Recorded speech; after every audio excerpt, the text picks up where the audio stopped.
बात हो रही है अमेरिका के इंतखाबात में। अगर डोनाल्ड ट्रंप जीतते हैं तो क्या तब्दीलियाँ आ सकती हैं, और कमला हैरिस कामयाब होती हैं तो फिर क्या हो सकता है। हम इसी हवाले से अपनी गुफ्तगू को आगे बढ़ाएंगे। शाहिद अहमद खान साहब से हम बात करेंगे। शाहिद साहब, अक्सर लोग ये बयानियाँ पेश करते हैं कि चीन के ख़िलाफ़ भारत की मोहब्बत में अमेरिका ने पाकिस्तान को कुर्बान कर दिया। अगर पाकिस्तान वाकई इन ताल्लुकात में संजीदा है तो फिर क्या फैक्टर्स हैं जो पाकिस्तान को रेलेवेंट बना सकते हैं? देखिए, पाकिस्तान की एक इम्पोर्टेंस है अमेरिका के लिए, हमेशा से है और हमेशा रहेगी। पाकिस्तान को अमेरिका ने 1947 से, जब से पाकिस्तान बना, अमेरिका ने सपोर्ट किया। पाकिस्तान के डैम, पाकिस्तान के एजुकेशनल इंस्टीट्यूशन, पाकिस्तान की बिल्डिंग, पाकिस्तान की आर्मी, पाकिस्तान की मल्टीपल चीज़ें। और आजकल भी पाकिस्तान को अमेरिका बहुत सपोर्ट कर रहा है in terms of exploration of the mines and minerals, जो स्ट्रेटेजिक मिनरल्स जिन्हें हम कहते हैं। तो उसमें भी उसकी एक्सप्लोरेशन में और उसकी स्टडीज़ में अमेरिका पाकिस्तान को सपोर्ट कर रहा है। अमेरिका ने अभी भी $300 मिलियन की जनरेटर्स, जी की टर्बाइंस परबेला में नई इंस्टॉल करवाई हैं। And they are be supporting a lot of initiatives which are under arts and culture, the shrines and also museums, Mohenjodaro, Harappa. तो ये चीज़ें सारी होती रही हैं। सिक्योरिटी में भी बहुत ज़्यादा असिस्टेंस पाकिस्तान को मिल रही है। आप ये देखिए, लास्ट वीक भी सीनियर पुलिस ऑफिशियल्स इधर आए हुए थे ट्रेनिंग के लिए, और उससे पहले मिलिट्री ऑफिसर्स भी आए हुए थे सेंटकॉम। तो वो तो चीज़ें जारी हैं। जहाँ तक आपका सवाल है कि चाइना और इंडिया, वो तो इंडिया के साथ अमेरिका की इंडिपेंडेंट रिलेशनशिप है। चाइना के साथ भी एक इंडिपेंडेंट रिलेशनशिप है। Pakistan doesn't have much to do with it. America को इससे कोई बहुत बड़ा इशू नहीं है कि चाइना के साथ तो पाकिस्तान की क्या रिलेशनशिप है। इशू उनसे जो चाइना के कमर्शियल लोन्स हैं उससे इशू रहता है, क्योंकि वो चाइना के जो कमर्शियल लोन, जब उनके इंटरेस्ट वापस करने होते हैं, उनकी पेमेंट्स करनी होती है, तो अमेरिका डजंट वांट कि IMF के जो आप जो लोन ले रहे हैं उससे वो रीपे करें। तो that is the issue. Shahid Khan साहब, आम तासुर है कि जो डेमोक्रेटिक हो या रिपब्लिकन सदर, उनकी खारजा पॉलिसी नहीं बदलती बल्कि उसको हासिल करने के अहदाफ बदलते हैं। तो अगर इसको हम इस तरह से देखें कि ये तासुर जो है वो ठीक है या गलत है? पाकिस्तान के तनाजुर में और बाकी दुनिया के तनाजुर में भी ये बिल्कुल बात आपने ठीक की, ऐसे ही है। तो यहाँ पर इंस्टीट्यूशंस हैं जो के फॉरेन पॉलिसी बनाते हैं, जो फॉरेन पॉलिसी की सजेशन देते हैं, and eventually go to the White House and when they go to the department of state get implemented.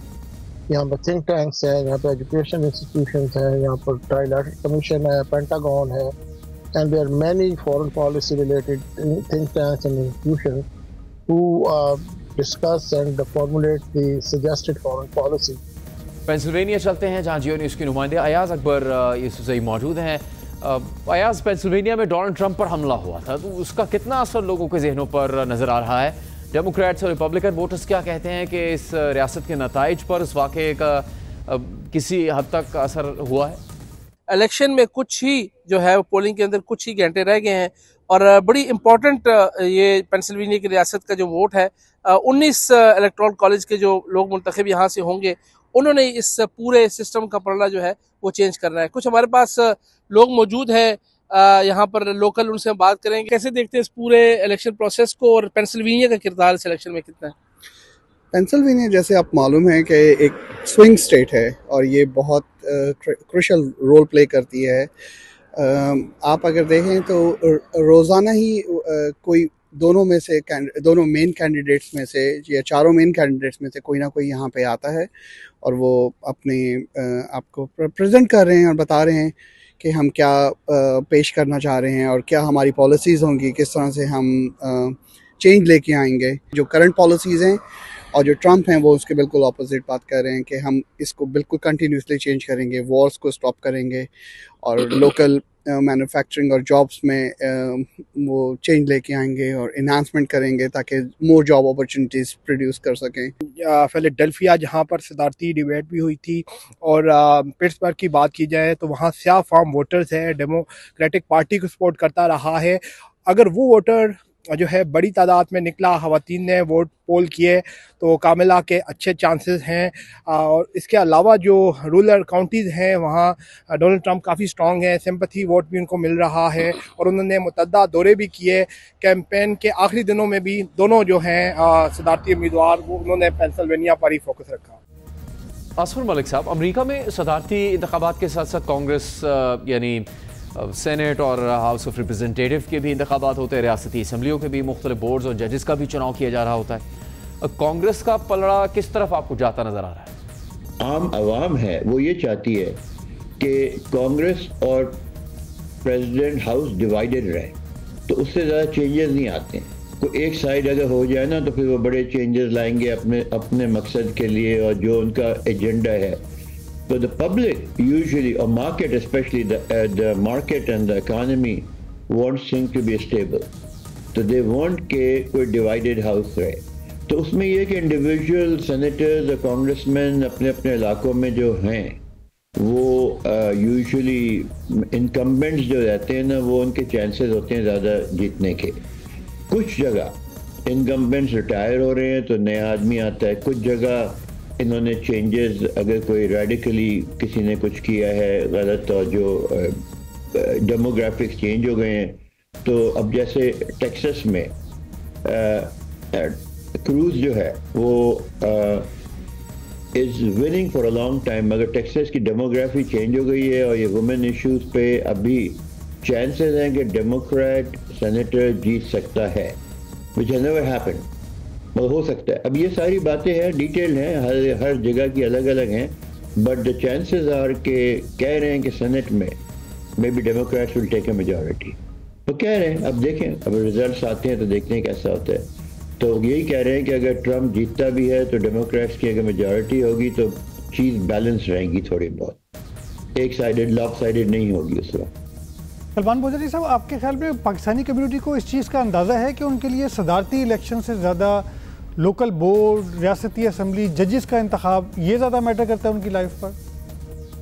या आई डोंट थिंक उनको काफ़ी अंदाज़ा है कि कितना उनका वोट मायने रखता है, और अपनी कम्युनिटी बहुत ज़्यादा इंगेज नहीं होती है। जिस तरीके से मैं और डॉक्टर लानी पहले पाकिस्तानी बने, पहले मुस्लिम बने, पूरे स्टेट ऑफ टेक्सास के अंदर जो लेजिस्लेचर के अंदर इलेक्ट हुए, तो आई फील कि जब तक वो इंफॉर्मेशन नहीं आती है लोगों को, जब भी समझ नहीं आता है कि ये पॉलिटिकल सिस्टम कितना ज़रूरी है यहाँ पे वोट करना, अपने ज़्यादा आवाज़ आगे नहीं बढ़ेगी।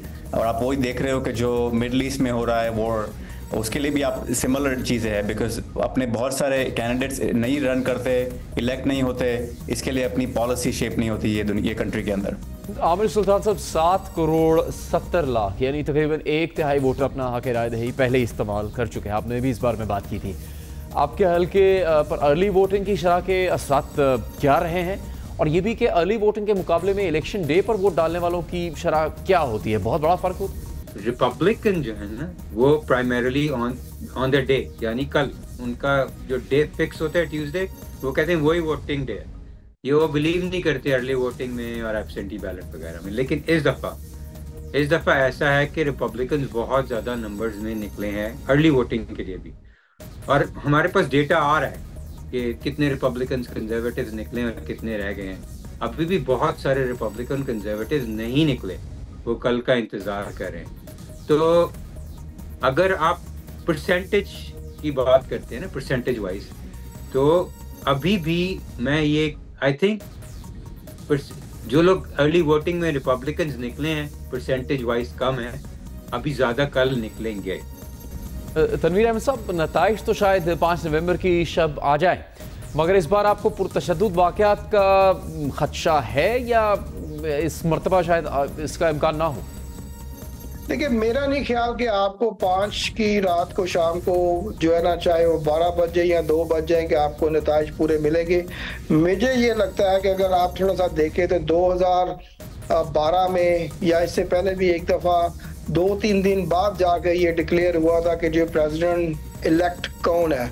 तो इस दफ़ा भी मुझे जो खदशा है वो यही है कि ये जाके तकरीबन 7 या 8 तारीख को फाइनल जो विनर होगा वो डिक्लेयर होगा। अब जो बैरिकेड जो आपने बात की वो लग रहे हैं, उनको यही खतरा है कि जब प्रेसिडेंट ट्रम्प की आखिरी दिन था, जब वो जनवरी में जा रहे थे, तो कुछ अनहोनी ऐसी हो गई थी, लोगों ने कुछ ने बेसिकली ना वो जलसे जुलूस भी करने शुरू कर दिए थे। तो इस वक्त जो सूरत हाल यही नजर आ रही है कि जी कमाला हैरिस के जीतने के चांसेस काफी हैं। अगर देखा जाए तो पेंसिल्वेनिया में ना 19 इलेक्टोरल वोट्स हैं, जबकि मिशिगन में 15 है, तो ये कुल मिला के 34 इलेक्टोरल वोट्स है। ये 34 इलेक्टोरल वोट्स बहुत ज्यादा है कमाला हैरिस को जितवाने के लिए, और सब यही खदशा कर रहे हैं कि अगर कमाला हैरिस जीत गई तो जो रिपब्लिकन्स के सपोर्टर्स हैं या जो कि ट्रम्प के सपोर्टर्स हैं वो कुछ स्ट्रीट्स पे ना आ जाएं या कुछ इस तरह की अनहोनी ना करें जो कि पहले भी एक दफ़ा हो चुकी है। नसीम हैदर साहब, सभी की नज़र इलेक्शन पर है, आपकी नज़र इस इलेक्शन में किस पर है? मेरे ख्याल में एक बड़ी एक चीज़ ये है कि इलेक्शन से एक दिन पहले जो घड़ी की सुइयाँ हैं अमेरिका में, जो बड़ी सुई है वो 1 घंटा पीछे हुई है। तो ये देखना होगा, न्यूयॉर्क मैराथन से पहले हुई और अब इलेक्शन मैराथन आ रही है। एग्जैक्टली, तो देखना ये है कि क्या अमेरिका जो है वो भी कुछ एक स्टेप पीछे जा रहा है ट्रम्प की तरफ, या फिर कमाला जो कह रही हैं कि we are not going back, आगे जाना है। अब यही सवाल होगा कि अगर कमला हैरिस पहली खातून सदर बनने में कामयाब हो जाती हैं तो फिर कितना आगे जाएगा अमेरिका और क्या तब्दीली आएगी।